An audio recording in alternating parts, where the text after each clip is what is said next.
1994 Vertigo trading cards.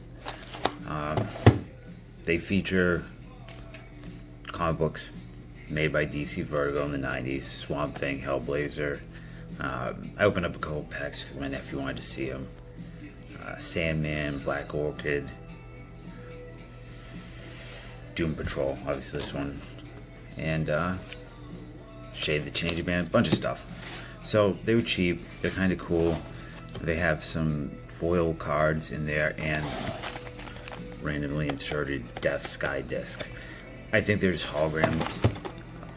I don't know what a Sky disc is. If it was in the comics, I never read Vertigo comics in the 90s. I'm really buying them for the Swamp Thing stuff like this. These are they're glossy, so they're super sticky, which I hate. Everybody does. And oversized as well, so it makes it a pain in the butt to put them into sleeves. Each card is a cover. I think say they are covers of comics, but I'm not sure. There is a binder you can buy. Ugh, I hate that. As with lots of other cards that came out in the 90s, it came with or you could buy a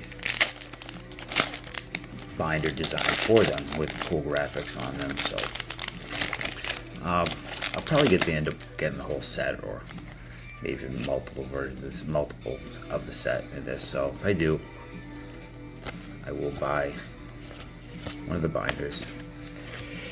Swamp Thing, Wes Craven Swamp Thing on TV. Not a very good movie. Doesn't make a lot of sense when it came out. In that the comic was doing something totally different. This is like a throwback. I think it was. What year is this?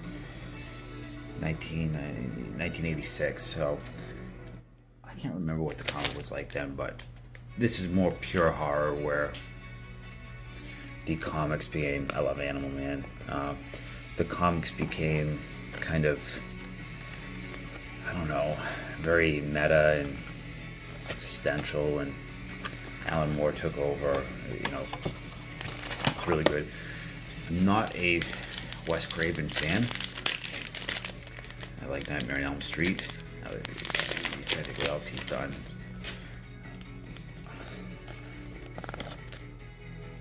That's a cool picture. So Doom Patrol is one of the new flagship shows on the DC streaming service, which I think is like 70-something bucks a year. I did not purchase it, but I did catch a couple episodes of Doom Patrol, and they're okay. They're kind of cheap, kind of rushed. They're like a hybrid of Deadpool and X-Men, I think. So there's a foil card here. And it's nice to see Brendan Fraser working, paying off that alimony his wife absolutely destroyed him with. Yikes. So if you ever get cards like these where they stick together, you can just blow dry the whole box or put it next to a heater and they should break up. It's too early in the morning to do that, so deal with this. That's through it. So I actually really like that a lot. That's cool. Neil Gaiman, Sandman. I believe there's a Sandman movie coming out. I'm trying not to get this clear. Yeah, it's cool. Very, very 90s. And Jonah Hex. You may have seen that Jonah Hex movie with Josh Brolin a few years ago, which was a terrible piece of crap.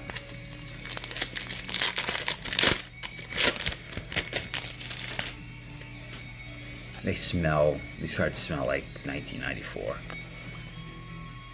Yeah, so this is a cover comic. I can't remember which issue of Animal Man. I have a pretty much complete set of Animal Man. I got his first appearance recently, Strange Adventures 185 or 180.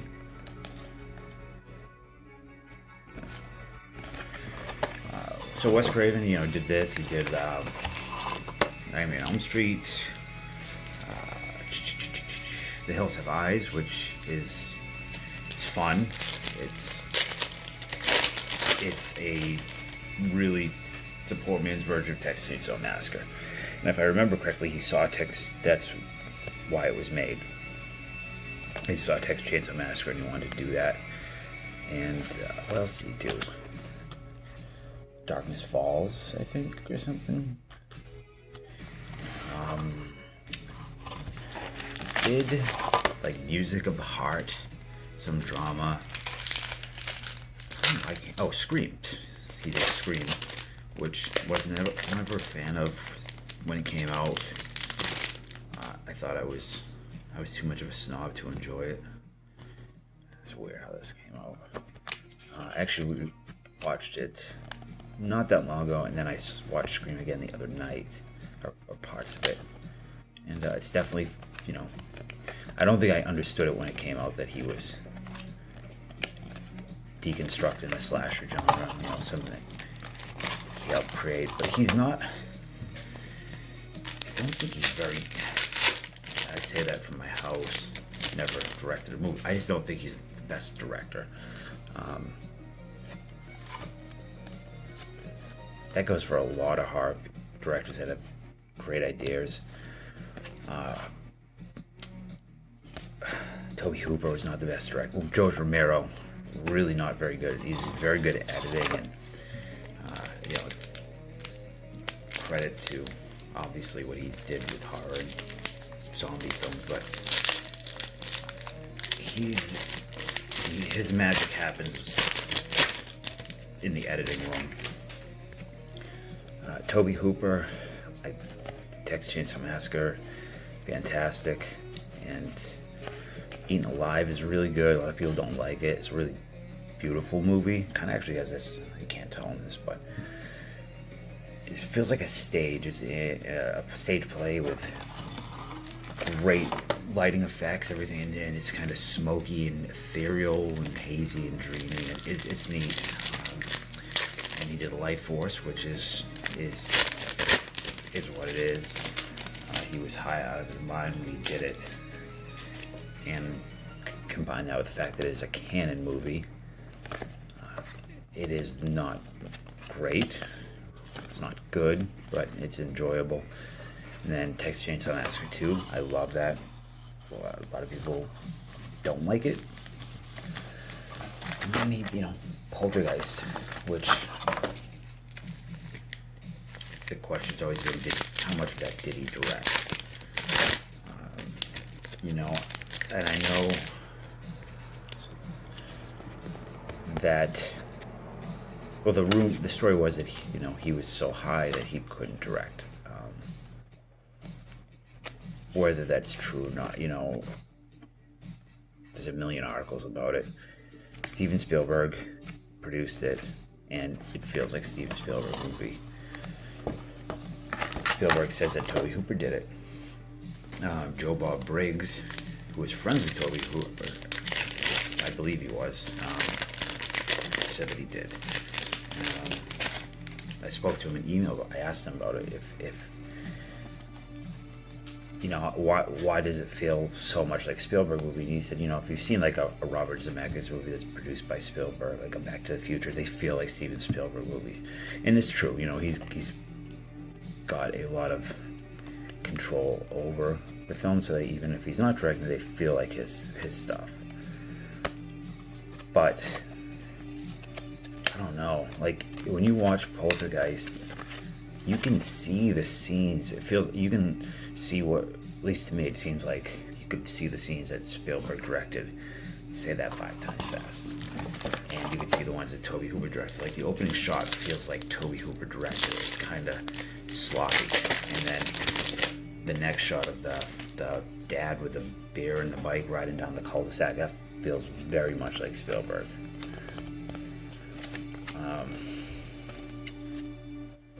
Like the canary scene,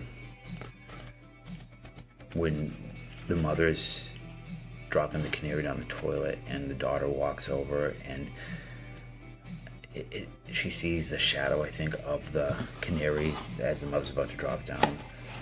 felt very much not like a Spielberg thing. It was very on the note. It just wasn't very good. That spot. So I don't know. And he did. Tobe Hooper did the Toolbox Murders, I think, and can't remember what else. Oh, Funhouse. I like Funhouse is a cool movie, and I think the 35th or 40th anniversary of Funhouse was like 3 days ago. I remember the girl in it from, she was in Amadeus. She played Mozart's woman. I don't know if it was his wife or whatever. Was not going to open these, but we had actually I celebrate by opening. That's how my life is now. I get to celebrate by opening Vertigo cards from 1994. A little Swamp Thing VHS tapes playing in the background. We had a promotion at our gym today, belt promotion. So.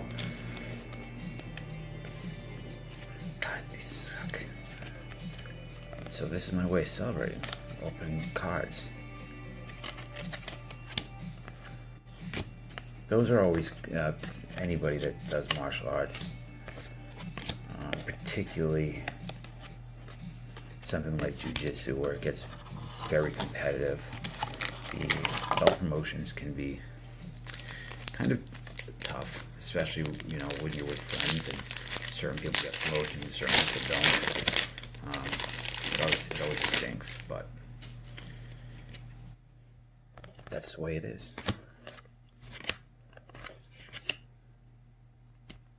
I've never read Black Orchid comics. I've never read... Wait, this is from Swamp... She's from Swamp Thing, I think, yeah. That's... yeah. Their daughter, I think, Abigail's, and his daughter. Great, Adrienne Barbeau. What's her name? Adrienne Barbeau. Who eventually became Drew Carey's mother on the Drew Carey show. They just honored her in Boston. So we got. Let me put this on blast because there is the Sky Disc and there's a foil card in there. I assume the Sky Disc is one per box. If not, I'm probably gonna just buy the set. The inserts separately.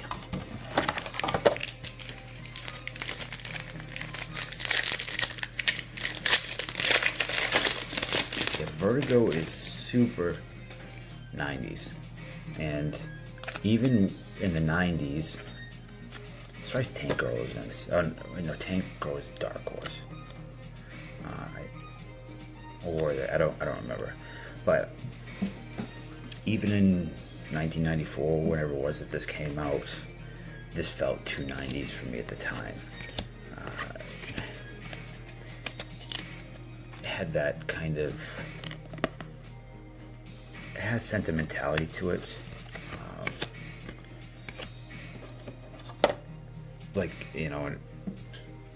Every time I think Vertigo didn't do The Crow.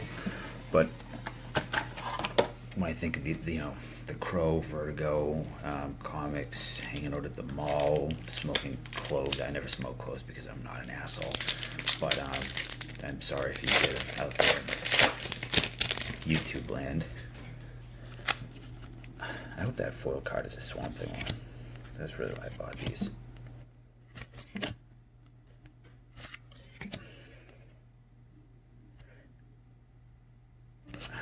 Now, Books of Magic.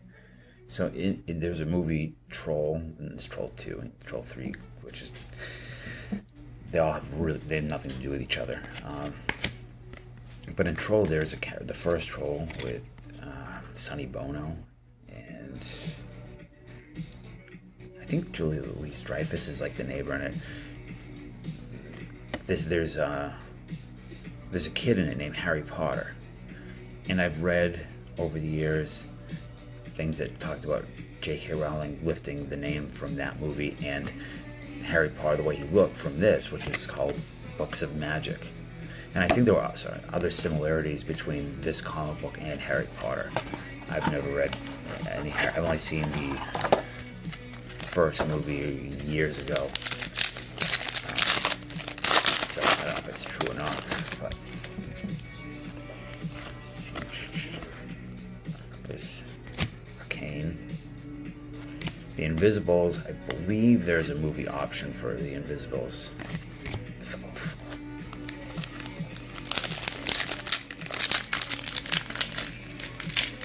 Oh, yeah, in Swamp Thing 2, I don't remember who directed it. Totally different. Ray Wise, great Ray Wise from Twin Peaks. RoboCop, which I watched last night. Lenny Shapiro. So Swamp Thing 2 is very much a throwback to old B monster movies, and it is not a good movie, but it is so fun. This one tries to take itself way too seriously for what it is.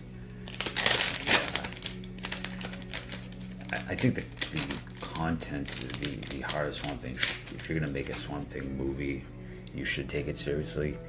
I think I mentioned in a prior video the movie Annihilation with Natalie Portman and Jennifer Jason Leigh that came out last year or so was the closest thing to an actual Swamp Thing movie, because Swamp Thing comics, like Animal Man, American Freak is also from Swamp Thing. These were the unmen, the essentially the putties or foot soldiers, if I recall. But Swamp Thing, as well as Animal Man, should be treated like a body horror, because the comics are really grotesque. Lots of mutations and disfigurements and things like that. And I fear that we won't get a good Swamp Thing movie. Yeah, I think, or I can't remember if it's a movie or show. The show's coming out. Animal Man I'd love to see an Animal Man movie. Not a popular book. I don't think it's gonna happen. But then again, they did, Guardians of the Galaxy. Shazam has got like so much hype.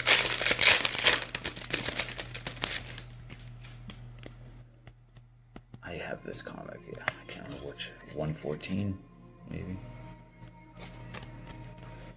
They had the Hellblazer show a few years back, which I never saw. Now, in the original Animal Man comics, if I remember, he got his powers where he can take the powers and abilities of any animal, where he connects to something called the red, where Swamp Thing connects to the green, and Solomon Grundy connects to the gray, and Anton Arcane connects to the black, and later I think Abigail Arcane does the same thing. And the green is plant life, the red is mammal animals, and I don't know if it's all mammalian stuff, but in the comics, the original series, oh my god, God help me. In the original series, Buddy Baker, who played Animal Man, is abducted by aliens and gets his power. But later they deconstructed that, and he was part of like the Red, and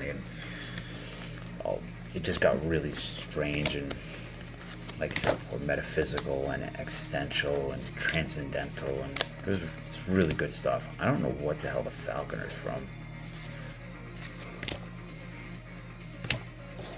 Alright, 2 more packs.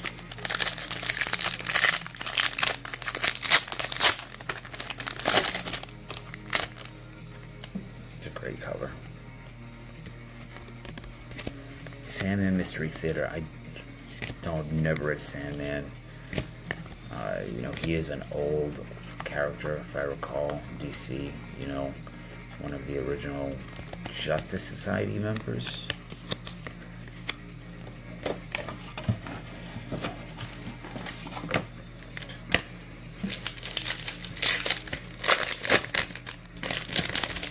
Yeah.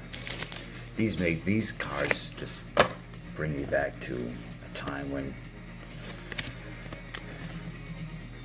I wasn't goth or anything, but all my friends were, and said hanging out at the mall and going to goth clubs and, you know, stuff I would never do now, or I would never tell anybody I do now.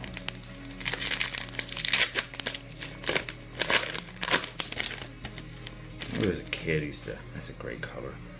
This goth kid, he was like the gothiest of goths. And he would walk around the mall wearing a friggin' Power Glove from NES and painting himself up in like corpse paint. And I mean, I don't know. That's, you know, give that kid a lot of credit wherever he is. Crunch card chiropractic. Looks a little bit like Elephant Man. If you haven't seen Elephant, like a hybrid of Elephant Man and Bib Fortuna from Star Wars. Mwanga Wanga. Alright, so we have our Sky Disc. It's pretty cool. I like that. I'm glad. I think there's only one. Sunlight is recommended, but a flashlight, spotlight, or even a mag light is a good source for test Sky Disc. The fourth in the Sky Disc series. There is a Batman Sky Disc as well. This friggin' glare.